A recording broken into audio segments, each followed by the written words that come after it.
Assalamualaikum warahmatullahi wabarakatuh. Kami dari kelompok 2 akan mempresentasikan hasil diskusi kami yang berjudul konsep pengembangan ide dan kreativitas dan identifikasi peluang usaha. Sebelumnya di sini nama kelompok kami, yaitu yang pertama ada Wina Yusnia dengan NIM 2101010082 yang berasal dari Unima. Lalu yang kedua Lailia Jannatun Naim NIM 2101010099 yang berasal dari Unima. Dan yang ketiga ada Della Kurnia Wulansari dengan NIM 20415291 dari Unpo. Yang keempat ada Selvia Nur Azza dengan NIM 20415285 yang berasal dari Unpo, dan saya sendiri Tabina Intan Prameswari dengan NIM 2103010236 dari Unmung Gresik. Materi pertama yang akan saya jelaskan yaitu konsep pengembangan ide dan kreativitas. Lahirnya ide dalam diri seorang wirausaha merupakan langkah awal dari suatu inovasi. Bisa dilakukan oleh seorang wirausaha bila orang tersebut mampu melahirkan ide atau gagasan bisnis dalam pikirannya. Definisi ide sendiri yaitu buah pikir manusia yang muncul karena adanya suatu pengamatan yang secara rasional dianggap logis dan memiliki nilai manfaat baru. Wirausaha juga dapat menciptakan nilai dengan mengubah tantangan menjadi sebuah peluang melalui berbagai idenya, sehingga pada akhirnya ia menjadi pengendali usaha. Semua tantangan bisa menjadi peluang apabila terdapat inovasi. Misalnya seperti menciptakan permintaan melalui penemuan baru. Dengan penemuan baru tersebut, pengusaha dapat mengendalikan pasar, menciptakan konsumen untuk produksinya. Materi selanjutnya akan dijelaskan oleh teman saya.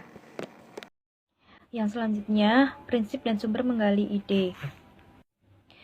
Yang pertama, selalu membuka pikiran.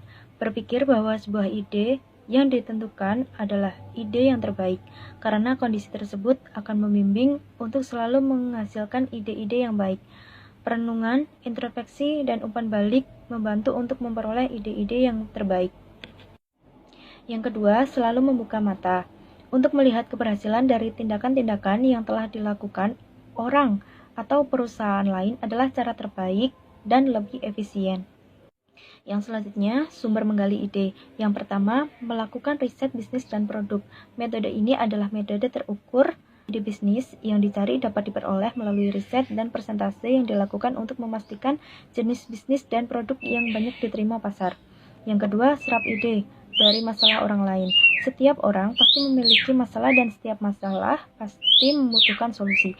Masalah-masalah yang pada awalnya bersifat personal rupanya telah banyak menginspirasi dan dikembangkan untuk menjadi ide bisnis cemerlang bagi banyak pembisnis sukses. Yang ketiga, belajar dari kesuksesan bisnis orang lain. Usaha yang sukses dan mampu bertahan dalam jangka waktu lama pasti memiliki keunggulan yang patut dipelajari. Dari sana, bisnis menyaring dan mengaplikasinya sebagai gagasan untuk ide bisnis yang hendak dirintis. Dan jangan lupa untuk mengamati, meniru, dan memodifikasi bisnis tersebut agar bisnis yang akan ditekuni sedikit berbeda, memiliki ciri khas, dan memiliki nilai lebih dari bisnis yang sudah ada. Yang selanjutnya, belajar dari kelemahan pesaing. Menemukan ide untuk bisnis ternyata dapat ditemukan dari kelemahan kompetitor. Kita dapat melihat dari sosial media atau website bisnis yang memiliki produk atau layanan yang serupa dengan bisnis yang ingin ditekuni. Lihatlah bagaimana tiap orang memberikan ulasan di kolom komentar pada website tersebut. Dari keluhan konsumen inilah dapat menjadi ide yang bagus untuk melahirkan sebuah bisnis baru. Yang kelima, mengikuti perkembangan tren-tren adalah sesuatu yang banyak diminati oleh sekelompok orang pada suatu waktu. Karena itu, sebuah ide bisnis yang dapat mengikuti tren akan berpeluang untuk digemari dan banyak menjaring konsumen dalam waktu cepat.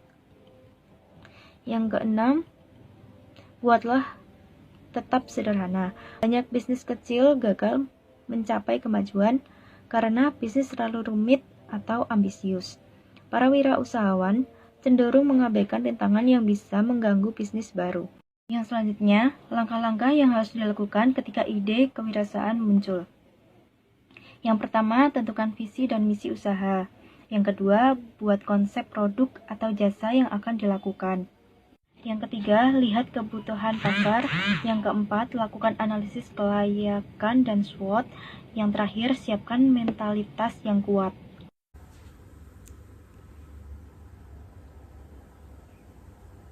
Cara mengembangkan kreativitas. Seorang wirausahawan harus memiliki ide-ide yang dihasilkan dari suatu kreativitas. Kreativitas inilah yang akan membawa wirausahawan untuk melakukan inovasi terhadap bisnisnya. Kreativitas adalah kemampuan untuk merancang, membentuk, membuat, atau melakukan sesuatu dengan cara yang baru atau lain. Kemampuan menimbulkan solusi yang kreatif untuk kebutuhan atau masalah dan untuk memasarkan yang seringkali menandai perbedaan antara sukses dan kegagalan dalam bisnis. Hal ini juga membedakan antara bisnis yang tumbuh pesat atau dinamis dengan perusahaan menengah biasa. Kenyataannya, pengusaha yang sukses selalu kreatif dalam mengidentifikasi sebuah produk, jasa, atau peluang usaha atau bisnis yang baru. Ada dua sumber kreativitas, diantaranya imajinasi dan ide, dan sifat proses kreatif. Berikut ini dapat membantu mengembangkan kemampuan pribadi dalam program peningkatan kreativitas. Yang pertama, mengenal hubungan. Untuk membantu meningkatkan kreativitas, kita dapat melakukan cara pandang kita yang strategis terhadap hubungan orang dan lingkungan yang telah ada. Di sini kita dapat melihat mereka dengan cara pandang yang baru dan berbeda. Yang kedua, mengembangkan perspektif fungsional. Seorang yang kreatif akan dapat melihat orang lain sebagai alat untuk memenuhi keinginannya dan menyelesaikan suatu pekerjaan. Yang terakhir, gunakan akal. Proses kreativitas meliputi pemikiran logis dan analisis terhadap pengetahuan, evaluasi, dan tahap implementasi. Identifikasi peluang usaha. Identifikasi peluang usaha dibagi menjadi 3 kata. Identifikasi berarti kegiatan yang mencari, menemukan, mengumpulkan, meneliti, mendaftar, mencatat data dan informasi dari kebutuhan lapangan. Sedangkan peluang berarti kesempatan baik yang jangan disia-siakan. Usaha merupakan kegiatan dengan mengerahkan tenaga, pikiran, atau badan untuk mencapai suatu tujuan. Definisi peluang usaha adalah sebagai kesempatan yang dimiliki oleh seseorang atau sekelompok orang untuk mendirikan suatu usaha bisnis dengan memanfaatkan sarana atau sumber daya tertentu dalam rangka menciptakan suatu produk atau jasa yang bernilai tambah. Adapun produk atau jasa yang dihasilkan bertujuan guna memenuhi kebutuhan masyarakat dan bermuara pada perolehan keuntungan usaha. Yang selanjutnya adalah karakter dari suatu peluang usaha yang bagus. Suatu peluang usaha harus memenuhi atau mampu memenuhi beberapa kriteria sebagai berikut. Yang pertama, permintaan yang nyata, yaitu merespon kebutuhan yang tidak dipenuhi atau mensyaratkan pelanggan yang mempunyai kemampuan untuk membeli dan bisa memilih.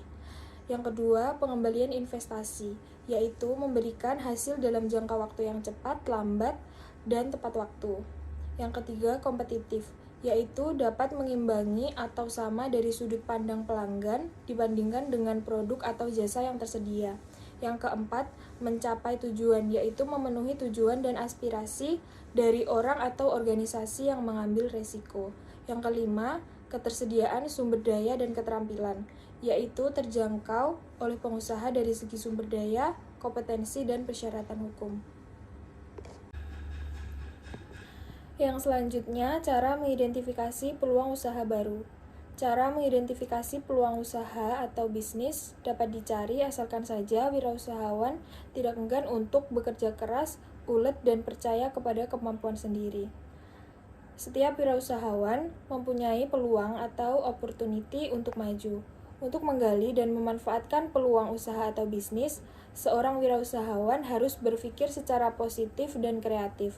Berikut dipaparkan cara mengidentifikasi dan menemukan peluang usaha baru. Di antaranya adalah yang pertama, lakukan survei. Sebelum mendirikan sebuah usaha, langkah awal yang dapat dilakukan dalam rangka mengidentifikasi peluang usaha baru yaitu dengan cara melakukan survei. Calon wirausahawan dapat mencatat jenis usaha apa yang belum marak dikembangkan di lingkungan tersebut. Pada tahapan ini pula, dilakukan pengamatan terkait kebutuhan ataupun permasalahan masyarakat yang perlu dicarikan solusi pemecahannya. Hal ini dapat menjadi peluang usaha baru untuk didirikan. Seperti contohnya, sebelum maraknya ojek online, masyarakat umum yang tidak memiliki kendaraan diharuskan menuju pangkalan ojek apabila ingin bepergian. Sebagai seorang wirausahawan, kondisi ini merupakan sebuah permasalahan umum yang perlu dicarikan solusi, sehingga mendorong didirikannya usaha layanan jasa ojek online. Yang kedua yaitu tingkatkan rasa peka. Apabila ingin mengidentifikasi peluang usaha yang baru, maka seorang wirausahawan tidak dianjurkan untuk bersikap cuek. Tingkatkan kepekaan terhadap sekitar, karena setiap hal dapat menjadi peluang bisnis. Amati keinginan dan kebutuhan halayak umum, namun belum tersedia pihak ataupun upaya terkait pemenuhan terhadap kondisi tersebut. Hal ini dapat menjadi pintu gerbang untuk sebuah ide bisnis yang brilian, seperti contoh didirikannya pusat oleh-oleh yang menjadi khas sebuah objek wisata. Ini merupakan sebuah respon atas kebiasaan wisatawan yang menginginkan buah tangan sebagai oleh-oleh khas dari daerah tersebut untuk diberikan kepada sanak familinya. Yang ketiga yaitu pelajari dari pesaing. Jangan selalu beranggapan bahwa kompetitor memiliki konotasi negatif. Ada kalanya pengusaha dapat belajar banyak hal dari pesaing, mulai dari metode penentuan harga, pangsa pasar, teknik marketing, bahkan hingga ide bisnis. Memang idealnya pengusaha disarankan membuat inovasi baru yang membedakannya dari pesaing yang ada di pasaran. Namun terlalu banyak tersedianya varian yang ada akan membingungkan calon konsumen dan justru akan berdampak pada penurunan margin penjualan secara keseluruhan. Tidak ada salahnya untuk menerapkan metode bench marketing terhadap ide pesaing selama tetap mematuhi aturan yang berlaku. Yang ketiga ada mengidentifikasi dan menilai peluang usaha. Pada intinya, menentukan risiko dan hasil yang menggambarkan itu ada beberapa faktor. Yang pertama ada kondisi industri dan pasar, yang kedua adalah lamanya masa peluang produk, ketiga tujuan pengusaha dan kompetensi yang dimiliki pengusaha, keempat mengelola tim, kelima persaingan, keenam modal, teknologi dan sumber daya, dan yang terakhir ada kondisi lingkungan yang berupa politik, ekonomi, hukum, dan kebijakan pemerintah. Yang keempat, ada individu itu menjadi penentu keberhasilan dan kegagalan seorang wirausahawan. Menurut Zimmer 1998 dalam Suryana 2001 memaparkan beberapa faktor penyebab kegagalan berwirausaha.